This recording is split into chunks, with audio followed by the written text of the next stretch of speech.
네, 제가 송기영 부사장님 뒤에 얘기를 하려니까 앞에 굉장히 재밌는 얘기 저 듣고 있는데 너무너무 재밌어가지고 재밌는 얘기를 하다가 인공지능 갑자기 썰렁하죠. 로봇도 굉장히 딱딱하고 썰렁한 얘기를 갑자기 하려 그러니까 아이고 어떡하지 뭐 이런 생각도 잠깐 들었는데 거기다가 또 약간 좀 암울한 이야기도 좀 해야 되고 그렇지만 중요한 거는 우리가 좀 명확하게 알아야 될 부분들이 실제로 있고요. 그리고 최근에 빅 이슈는 아무래도 일자리 얘기들 되게 많이 하지 않습니까? 일자리 관련해 가지고도 좀 알 거는 좀 알고 가야 될 것 같아요. 최근에 오늘 말씀드리는 어떤 그런 그 것과 함께 연결돼 가지고 새로운 이슈들이 계속 제기가 되고 있는데 그 얘기를 전반적으로 드리도록 하겠습니다. 혹시 2% 아세요? 이게 제펄디라고 하는 아주 유명한 퀴즈 시험입니다. 이 장학 퀴즈 옛날부터 하는 그거랑 굉장히 비슷한 포맷인데 계속 문제를 풀어나가는 방식이죠. 그래서 보면은 왼쪽에 있는 사람이 켄 제닝스라고 이제 64주인가 65주인가 1등 1등을 했어요. 그래서 최고 기록을 갖고 있는 양반이고 오른쪽에 있는 사람은 그 제펄디 역사상 수십 년 역사상 가장 퀴즈로 돈을 많이 딴 사람이에요. 그리고 가운데 있는 애가 2011년에 IBM에서 만든 슈퍼컴퓨터 왓슨입니다. 왓슨. 저 왓슨이 왓슨이 사실은 그 이름 자체가 어디서 따온 거냐면은 IBM을 만든 사람, IBM 창업자가 왓슨이거든요. 그 이름을 땄는데 저 컴퓨터가 이제 내추럴 랭귀지 우리 흔히 말하는 이 자연어를 처리를 할 줄 알아요. 그래서 우리 말을 영어만 있지만 지금 영어밖에 못하죠. 쟤는 영어를 알아듣고 그에 대해서 학습을 해가지고 열심히 퀴즈 공부를 해갖고 나온 거예요. 나와서 결과는 이제 세 차례를 했는데 결과는 저기 보시는 것처럼 이 동영상을 보면은 더 아주 쇼킹해요. 왜냐하면 목소리도 샘플링을 잘해가지고요. 굉장히 목소리도 좋더라고요. 농담도 해가면서 문제를 풀어요. 그래서 하여튼 저 보시면은 하여튼 77,000불 따가 제가 1등 했잖아요. 이렇게 해가지고 아주 스타트업에 올랐습니다. 그러면서 이게 올해 나온 뉴스죠. 지난달에 IBM이 그 1 빌리언 달러, 그러니까 1조 정도 되는데 1조 한 2천억 되는데 이 정도 되는 돈을 왓슨 그룹이라고 해서 이 해당하는 생태계를 만들기 위한 이제 넥스트 제너레이션으로 넘어갔어요 지금. 그래서 여기에 1조 2천억 이상을 1조 몇 천억을 갖다 투자를 하기로 좀 결정을 했는데 이게 뭔 소리냐 하면은 아까 말씀드린 왓슨 같은 경우에는 어쨌든 간에 슈퍼컴퓨터 한 대가 한 사람분이라고 생각하시면 돼요. 그러니까 그 컴퓨터가 아까 퀴즈쇼를 위해서 잠깐 나왔던 거잖아요. 그리고 그 뒤에는 어디로 갔냐 하면은 지금 제일 유명한 게 메모리얼 슬론 캐터링 암센터라는 데고 뉴욕에 있는 암센터가 있는데 그 암센터에서 얘한테 암 공부를 좀 시키자 종양의사 대신에 그래서 암 공부를 열심히 시켜가지고 한 1년 정도 트레이닝을 시켰더니 어떤 결과가 나왔냐면 이제 환자 의무 기록 같은 거 볼 줄 알게 하고 의사가 레지던트 트레이닝 하듯이 이렇게 데리고 다니면서 이거 데리고 다닌다기보다 아이패드에 설치가 돼 있거든요. 아이패드에 설치돼 있고 사실 컴퓨터는 클라우드라 그러죠. 저 멀리 저 서버 어딘가가 돌아가는 거예요. 갖고 다니면서 이거 공부하고 이 논문 보고 저거 보고 이렇게 가르쳐 줘요.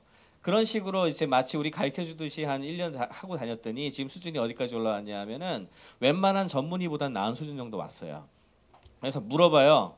이 환자 어떻게 치료하면 좋겠니? 라고 이렇게 물어보면은 이게 환자 기록도 볼 줄 알게 됐잖아요. 이제 그 쪽 보고서 78% 확률로 이암일 것 같은데 첫 번째 1차 선택제는 약제가 이거일 것 같습니다. 이런 식으로 레코멘드를 쭉 해요. 그러면 이제 그걸 가지고서 이렇게 치료를 그래도 어쨌든 의사가 오다를 내려야 되니까 그 오다를 내리는 방식을 하거든요. 그까지는 그래도 좀 봐줄만 했어요. 근데 제가 진짜 쇼크를 받은 건 작년 말에 메모리얼 슬론 캐터링 암센터가 어떤 곳이냐 하면 MD 핸더슨과 함께 세계 양대 산맥이거든요. 암센터. 근데 여기가 암센터 이제 선전을 보통 광고를 가끔 하잖아요. 광고를 하는데 여러분들 이제 삼성 서울병원에서 암센터를 한다 그러면 광고 어떻게 하시겠어요? 우리 병원에는 세계 최고의 암 전문의 누구누구가 있고 해서 뭐 이렇게 좋은 그 의료진들이 버티고 있으니 얼마나 좋습니까? 이렇게 해야 되잖아요. 제 메모리 슬론 캐터링 센터가 어떻게 지금 광고를 했냐? 심지어는 JFK 그 공항에도 이제 붙어 있다 그래요. 메모리 슬론 캐터링에는 IBM의 왓슨이 같이 진료합니다. 이런 식으로. 굉장히 의사 입장에서는 저도 어쨌든 뭐 진료는 안 하지만 자격증만 있는데 의사 입장에서 굉장히 자존심 상하는 얘기예요. 이제 컴퓨터 인공지능을 딱 놓고서 걔가 진료를 하니까 좀 더 안전하다는 얘기 아니야 이게? 예? 그러니까 이렇게 지금 다른 쪽으로 하나를 갔어요. 그러더니 IBM이 이제 왓슨 2.0 계획이라는 걸 발표를 했는데 그게 뭐냐 하면 이걸 그냥 단독으로만 쓰는 것이 아니라 저기 보시는 것처럼 다양한 영역의 서드 파티들이 붙어가지고 이런 것도 만들고 저런 것도 만들고 이렇게 할 수 있도록 생태계를 열어요. IBM의 왓슨 생태계를. 그리고 심지어는 모바일에서도 아주 쉽게 접근할 수 있도록 모바일 웹 서비스 SDK도 이미 오픈을 했고 주요 파트너를 지금 선정을 했거든요. 그리고 나서 특정 산업마다 굉장히 좀 나름대로의 그 뭐랄까 역량도 있고 이런 스타트업들이 있으면 투자도 해주고 뭐 이런 식으로 해가지고 생태계 조성 프로젝트에 들어간 거예요 지금. 저게 올해 지지난달인가 발표가 난 계획이고 2015년 내년이죠. 내년쯤 되면은 저 프로젝트가 굉장히 확산될 것 같아요. 아직까지 우리나라에서는 뭐 크게 이야기될 수가 없는 게 제가 아직 한국말을 못하거든요. 우리말을 못하기 때문에 영어 전용이라 또 우리말을 이렇게 프로세싱 한다는 게 생각보다 그렇게 간단한 얘기는 아닙니다. 그 부분에 대한 배리어가 있어갖고 저런 부분들의 서비스가 한국에서 뭔가를 하기에는 좀 시간이 걸리겠지만 영어권에서는 이미 이거 장난이 아닌데? 라는 생각을 하기 충분한 단계에 들어간 거죠. 한 단계 더 들어간 게 있습니다. 한 단계 더 들어간 건 뭐냐면 여기서 약간 기술적인 얘기를 하고 갈게요. 혹시 컴퓨터라는 것의 정체가 뭔지 아세요? 컴퓨터가 제일 처음 나온 건 어디서 출발했을까? 계산기에서 출발한 거거든요. 계산기. 원래 컴퓨터는 왜 나왔죠? 아시는 분? 역사적으로. 전쟁하려고 나온 기계입니다. 전쟁하려고 나온 기계예요. 그러니까 물론 그 이전에 뭐 그 계산하는 것들 되게 많았지만 제일 처음에 그 펀드가 들어간 건 군에서 펀드가 들어가기 시작을 했는데 제일 첫 번째로 MIT에서 만들어지는 프로젝트에 들어간 펀드는 여기 남자분들 군대 갔다 오신 분들은 아실 텐데 포탄 탄도 계산 있죠? 옛날에 그 가서 많이 배우셨죠? 포병 출신들은 아마 아실 것 같은데 탄도 계산과 관련된 그 계산 프로젝트가 있었고요. 그 다음에 결정적으로 굉장히 커다란 그 계산이 들어가기 시작한 거는 맨하탄 프로젝트라 그러죠. 원자탄 만들 때였어요. 원자탄 만들 때 체인 리액션부터 시작해서 물리학 시뮬레이션을 해줘야 되는데 도저히 방법이 없거든요. 그러니까 굉장히 많은 데이터를 빨리빨리 계산할 수 있는 계산기가 필요했어요.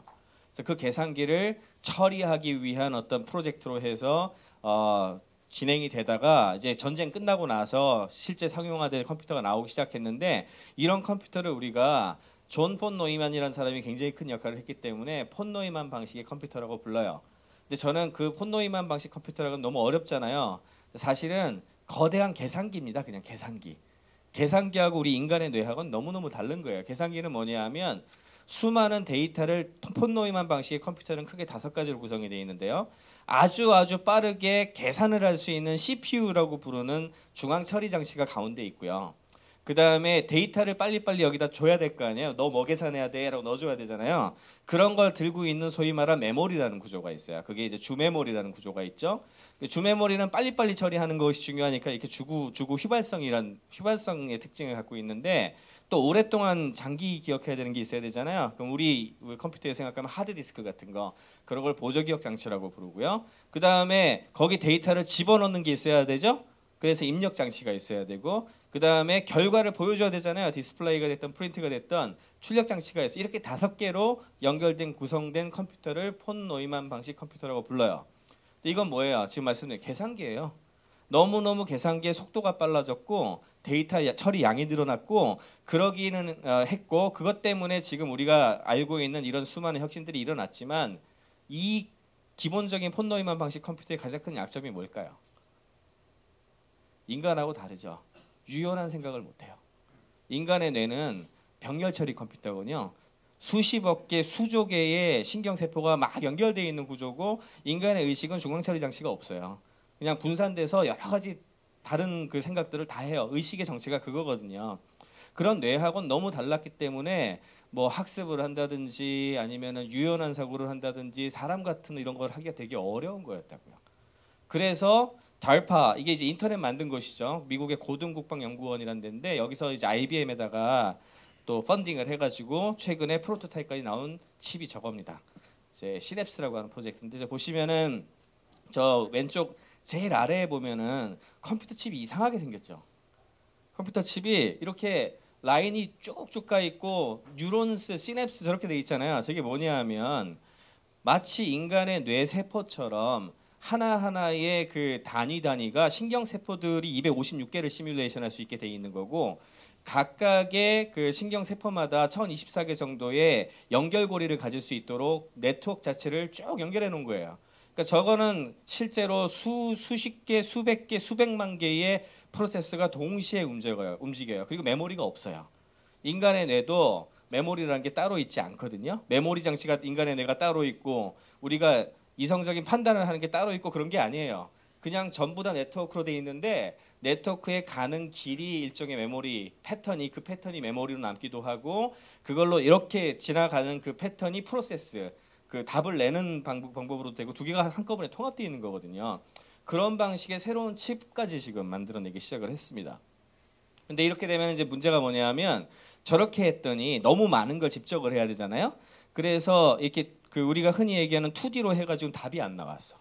2D로 하니까 답이 안 나오니까 IBM에서 3D 컴퓨터를 하겠답시고 이제 칩을 저렇게 쌓아 올리는 방식으로 가기 시작을 했어요. 저렇게 툭툭툭툭 쌓아 올려. 그래서 인간의 뇌처럼 수십억 개, 수조 개까지 연결해가지고 해보자 이런 프로젝트를 진행하는데 저게 되게 어렵습니다. 삼성의 3D 칩 같은 경우도 굉장히 어려운 얘기인데 왜 어려운지 아세요? 저게 안 되는 이유. 열 때문에 안 돼요. 열 때문에. 이게 어느 정도 그 2D로 돼 있으면은요 바깥 아래 위로 해가지고 공기 그 우리 방열판 되는 거 아시죠? 그런 식으로 해가지고 열을 갖고 지나가야 되거든요. 그게 가능한데 저렇게 쌓아버리면 열이 저기 계속 모여갖고 저게 녹아내려요. 녹아내리고 굉장히 문제가 많이 생깁니다. 그래서 이걸 어떻게든 해결이 돼야 되겠죠. 그래서 다시 뇌를 공부하기 시작을 했어요. 그래서 요즘 나온 게 뉴러멀 컴퓨팅이라 그래서 레독스 플로우 시스템이라 그래가지고요. 그 인간의 뇌는 그러면 그렇게 수많은 그 뉴런들이 연결돼 있음에도 불구하고 왜 과열되지 않을까요? 이게 되게 중요한 질문이에요. 예, 에너지 소비가 일단 많지 않아서 그래요. 컴퓨터보다는. 컴퓨터는 그 파워를 내려면 1GHz라고 해가지고 뭐 엄청난 숫자로 왔다 갔다 하는 속도를 내잖아요. 인간의 뇌가 몇 헤르츠로 동작하는지 아시는 분? 일반적으로. 알파 웨이브가 보통이니까 알파 웨이브는 10헤르츠입니다. 10헤르츠. 예, 초당 10번이에요. 초당 10번이니까 저 컴퓨터하고 비교하면 컴퓨터랑 속도 대결을 못 하는 거 아시죠? 인간의 뇌가 그 정도로 늦단 말이에요. 그렇게 늦으면 일단 기본적으로 열이 적게 나요. 그래서 분산이 많이 돼 있고 두 번째는 이게 되게 중요한데요. 물이 많아요. 그죠? 혈관으로 해가지고 모세혈관까지 해서 다 있잖아요. 모세혈관들에서 산소 공급하고 그 다음에 당도 공급하고 해가지고 에너지원 공급했죠. 그 다음에 처리하고 나서 남은 찌꺼기 그게 이제 열 같은 종류인데 찌꺼기는 또 어떻게 돼요? 모세혈관으로 해서 정맥으로 해서 빠져나가게 하잖아요. 그러니까 그런 게 구성이 되면 되겠죠. 그래서 지금 저 레독스 플로우 시스템이라는 게 뭐냐 하면 저렇게 그 전력 공급을 할 때 파워를 꽂는 게 아니고요. 전이차를 이용해서 마치 액체 우리 피가 동맥 정맥 있듯이 플로우를 집어넣어서 아주 약간의 그 물의 수액에 해당하는 것들이 전체에 다 흐르고 거기에 그 인과 아웃의 격차에 의해 가지고 에너지 공급이 되고 마찬가지로 거기서 나오는 열은 쟤네들이 들고 나와 버려요. 마치 뇌처럼 그런 식으로 하는 유닛들이 개발되기 시작을 해요. 저것들을 이제 쭉 쌓아 올려 갖고 만들면은 아까 말씀드린 대로 이제 인간의 뇌하고 굉장히 비슷한 방식의 컴퓨터 칩이나 컴퓨터를 만들 수 있게 되겠죠. 이런 걸 우리가 뉴로몰픽 컴퓨팅이라고 부릅니다. 그러니까 이제 인공지능이 단순히 소프트웨어 수준을 넘어서서 기존의 컴퓨터를 이용한 소프트웨어 수준을 넘어서서 재료라든지 인간의 뇌에 대한 이해 이런 것들을 흉내내는 그런 단계에 지금 들어가고 있다는 거. 이게 이제 기술적으로는 인공지능의 제일 중요한 부분이에요. 두 번째는 로봇에 대한 역할인데 로봇도 굉장히 많이 변했습니다. 혹시 이게 하이퍼링크 연결되어 있는데 이거 클릭해 줄 수 있나요? 제가 이게 2013년에 나온 회사 중에 가장 저평가된 회사가 이 회사라고 생각을 해요. 리띵크 로보틱스라는 회사인데 잠깐 보시겠습니다. 네, 광고 좀 띄워주시고요. 인생엔 반드시 필요한 돈과 보시면은 로봇이 나온 지 오래됐잖아요. 산업용 로봇이 보급이 잘 안 된 이유가 뭐라고 생각하세요? 비싸서 그래요. 간단합니다. 큰 기업들은 어느 정도 주어진 일을 쓸 수가 있는데 작은 기업들은 저걸 도입을 못해요. 라인에 전부 다 깔아야 되고 그 다음에 프로그래밍을 해야 되는데 로봇 프로그래밍 할 수 있는 사람이 별로 없어요. 그러니까 최소한 10대 20대 해야 되고 A라는 프로젝트를 하다가 B라는 프로젝트로 바꾸려면 그걸 또 불러갖고 다 설비, 설치거든요. 또 그게 엄청 돈이 들어가요. 중소기업에서 손도 못 끄는 거라고. 근데 이 로봇은 보시면 머티리얼 핸들링, 라인 로딩, 언로딩, 뭐 테스트 앤 쇼트 기본적인 제조업에 들어간 거 다 할 줄 알거든요. 툴들이 많아가지고 네, 저렇게 하는데 저걸 갖고 이렇게 오다를 하면 제가 저렇게 와요. 들고 가서 그냥 플러그인 하면은 바로 들어옵니다. 그리고 눈이 딱 나오죠. 저렇게 노 프로그래밍이에요. 그래서 어떻게 가르치냐면은 보세요. 저렇게 돌리다가 제 얼굴로 계속 쳐다보고 있죠. 뭐 하나 자기 감각도 있어요. 그러면 저 아저씨가 저걸 잡아서 들어서 여기다 놓고 저게 학습 버튼이에요. 동작을 시킨 다음에 학습한 다음에 잘하나 보는 거죠. 잘 못하면 다시 재학습, 다시 재학습 이렇게 해요. 그런 다음에 대별로 일들을 맡긴 다음에 라인에 배치를 하면 끝나요. 그냥 저렇게. 그리고 굉장히 세이프티가 좋아가지고 가격도 싸거든요. 저 22,000불이에요. 연봉이 우리가 우리나라 좀 미국 같은 경우에 저런 일을 하는 사람들 연봉 한 5만 달러 기준으로 보통 보는데 1년 연봉이면 저거 2대를 사요. 2대를 사는데 사람하고 비교해보세요. 물론 이제 숙련공에 비해서 저 속도가 늦으니까 아무래도 이 라인 속도는 느리죠. 라인 속도는 지금 느린데 엄청난 장점이 몇 개 있죠. 첫째, 24시간이라고. 둘째, 파업도 안 해요. 이게 뭔가 굉장히 다른 어떤 변화가 나타난다는 걸 느끼실 수가 있죠. 이게 꺼주세요 이제. 쟤네가 이제 작년에 판매를 시작했는데 거의 수요가 너무 많고 공급이 못 따라가요. 그러니까 나오는 족족 나가는 그런 단계고 이렇게 되면 사실은 제조가 굉장히 크게 변하게 됩니다. 제조가 왜 변하죠? 중국 같은데 안 가도 되겠죠. 네, 중국에 간 이유가 이제 노동 리포트 보면은 나오는데요. 한 2000년 기준으로 했을 때 미국에 비해서 시간당 웨이지가 한 6% 정도 돼요. 6%. 굉장히 20분의 1입니다. 엄청나게 싸죠. 그러니까 그 원가 절감 때문에 중국으로 오프쇼어링을 했던 건데 지금 2010년 넘어가면서가 한 10.6%대까지 올라왔거든요. 10.5%이 정도 올라왔어요. 근데 15%가 왜 중요하냐 하면은 멕시코하고 비슷한 수준이 돼요. 이제. 그러면은 지역별, 권역별로 가까운 데 쪽으로 많이 가게 되는 게 시간 딜레이 타임이 중국으로 가면 뭐가 안 좋은지 아세요? 시장은 여전히 미국이나 유럽이잖아요. 주 시장은. 그러면은 갔다가 왔다 하는 시간이 있어요. 이게 보통 한 3개월 정도 걸리거든요. 전에는 한 3개월 정도 딜레이가 돼도 그 타격이 그렇게 크지 않았어요.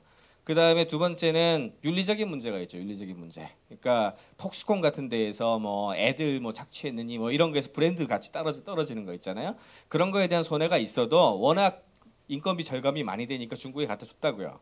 그랬는데 이제는 멕시코 같은 좀 가까운 데 같이 갈 수 있는 그런 부분들에 대한 부분들 그 다음에 시장이 거기니까 훨씬 시간을 땡길 수가 있잖아요. 그런 거에 대한 장점들 때문에 요즘엔 제조가 미국으로 리턴해요. 그래서 월드 이코노믹 포럼 같은 데에서는 요즘 어떤 얘기냐면 제국의 역습이라는 표현까지 써요. 다시 제조가 미국을 중심으로 돌아갈 것이다. 그리고 지금 가장 크게 돌아오는 그 테슬라 자동차 같은 회사들 보시면 마운틴뷰에 있거든요. 공장이 그 비싼 땅값에 인건비 제일 비싼 데 있어요. 어떻게 이게 가능할까요? 98%가 로봇 공장이에요. 그러니까 뭐 로봇 가격이 그렇다고 미국에서 가격이 틀리고 중국에서 가격이 틀려요? 그것도 아니잖아. 그러니까 굳이 그럴 이유가 없어지는 거죠. 이게 굉장히 큰 변화입니다. 또 하나는 로봇을 저 아까 전에 깡통 형태로 돼 있는데 참 저는 안타까운 게 우리나라가 로봇에 R&D 투자 한 1조 원 가까이 했어요. 되게 많이 했습니다. 그동안. 근데 그동안의 투자가 대부분 깡통에 투자했어요. 예, 하드웨어 중심으로 대부분 투자를 했죠. 그랬는데 지금 헤게모니는 로봇 오퍼레이팅 시스템 ROS라고 하는 오픈 소스 기반의 운영 체제가 대부분 잡아가고 있거든요. 현재. 그건 뭐냐 하면은 이게 구글이 최근에 안드로이드 만들었던 앤디 루빈이 로봇 회사들을 왕창 인수한 얘기 많이 들으셨죠. 그것이 있기 이전에 이미 시그널은 있었어요. 뭔 얘기냐면은 그 회사에서 나온 친구들이 만든 게 윌로우 거라지라는 회사고 저게 저 PR2라고 하는 저 로봇인데 운영 체제를 그냥 공개를 했었거든요. 왜 공개했을까요? 저 왼쪽에 있는 컴퓨터하고 오른쪽에 있는 로봇하고 저 왼쪽 거는 10몇만 불짜리 로봇이고요. 오른쪽 거는 400불인가 그래요. 400불인가 500불 되는 로봇인데 같은 종류의 것이 돌아가요. 근데 왼쪽 거는 왜 그렇게 비싼지 아세요? 저 안에 굉장히 많은 거를 처리하는 컴퓨터가 다 들어가가지고 지가 보고 지가 판단하고 이걸 다 해줘야 되거든. 오른쪽 거는 어떻게 하냐면은 로봇 기술의 핵심이라고 할 수 있는 눈으로 보고 카메라로 보는 거잖아요. 눈으로 보고 그것을 인식하고 귀로 듣고 그 내용을 알고 내가 움직이고 하는 것에 대한 대부분을 클라우드가 처리를 해줘요. 그러면 클라우드가 처리를 해주니까 무겁고 핵심적으로 비싸고 이런 거 다 걷어내도 되잖아요.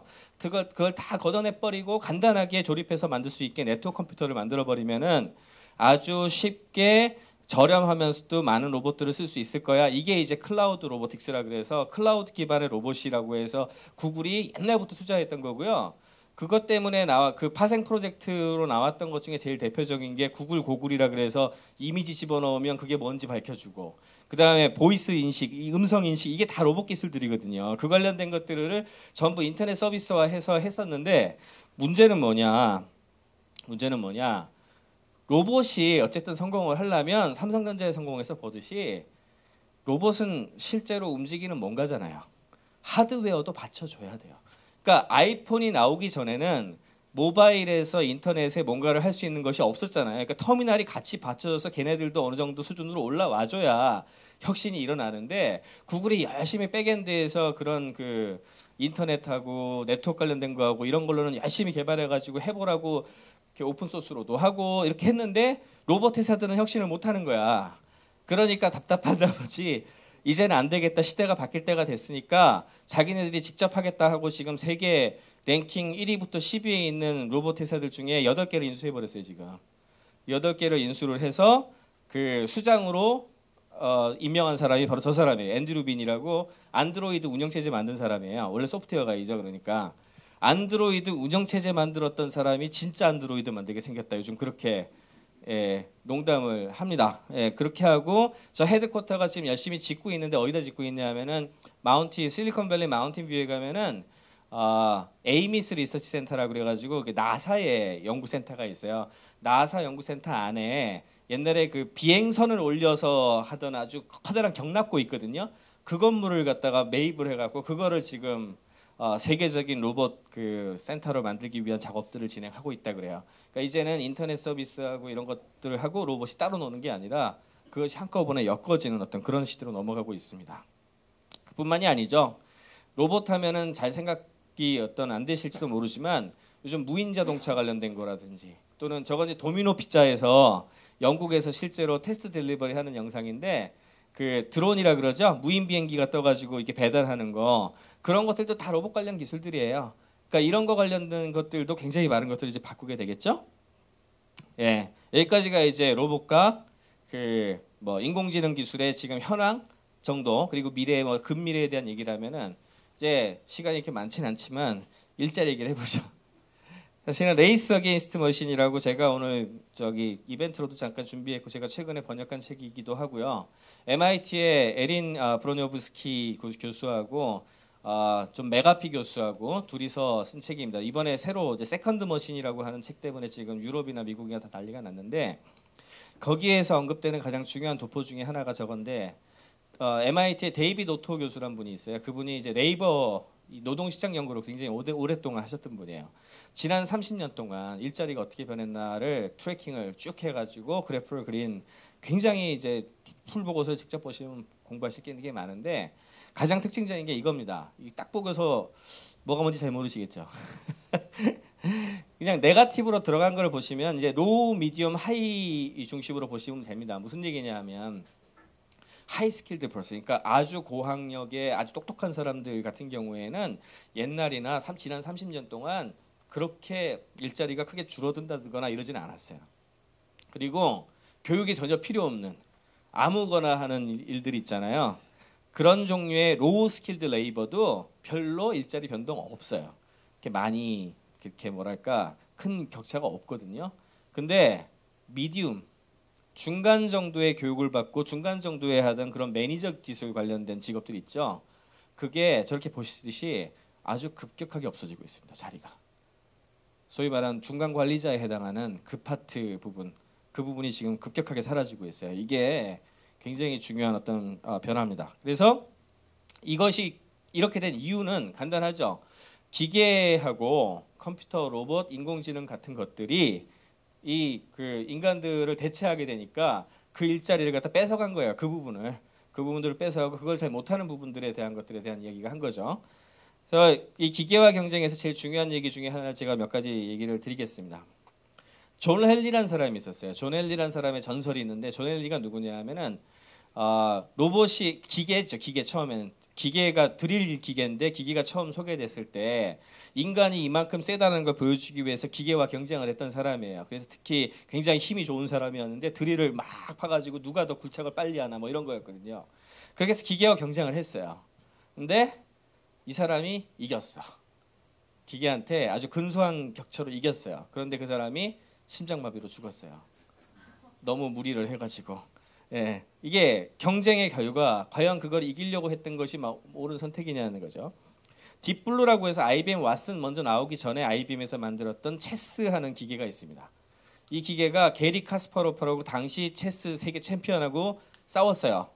싸워가지고 경쟁을 한 끝에 딥블루가 결국엔 이겼죠. 예, 딥블루가 이기고 그게 사실은 최근에 인공지능 연구에 대해서 새롭게 부각을 시키고 투자를 하게 된 계기가 됐는데 이 사건에서 또 중요한 포인트가 뭐냐면은 그런 체스의 최고수는 누굴까요? 예, 이 관련된 연구가 그 뒤에 이어졌는데 딥블루하고 사람하고 팀 먹는 게 제일 세대요. 예, 거기를 따라갈 수가 없었대요. 그 같이 협력한 그 그룹을 아까 전에 암 전문의 말씀드렸죠. 암 전문이랑 왓슨하고 대결을 했어요. 아까 좀 말씀드렸지만 지금 거의 비슷하다고 그랬잖아요. 최고의 명의는 누굴까요? 예, 사람에 대해서도 이해를 하고 왓슨을 잘 사용하는 사람일 거예요. 그죠? 그럼 과연 인간은 기계의 경쟁 상대인가에 대한 질문이죠.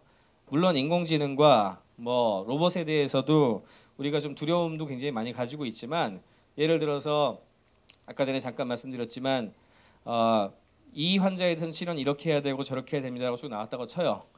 그렇다고 해서 걔네들한테 모든 걸 맡길 수는 없죠. 왜? 기계는 책임을 못 지거든요. 그죠? 걔가 1번 항암제 뭐라고 사인을 했어. 근데 사인은 내가 해야지. 이미 굉장히 큰 변화 나타났어요. 암병원에 가시면은 방사선 치료하죠. 방사선 치료하는 것은 전부 컴퓨터로 제너레이션해서 라디오 서저리라 그래가지고 방사선 하는 수술을 하는 로봇이 있어요. 걔가 다 해요. 사람이 하는 게 아니라고.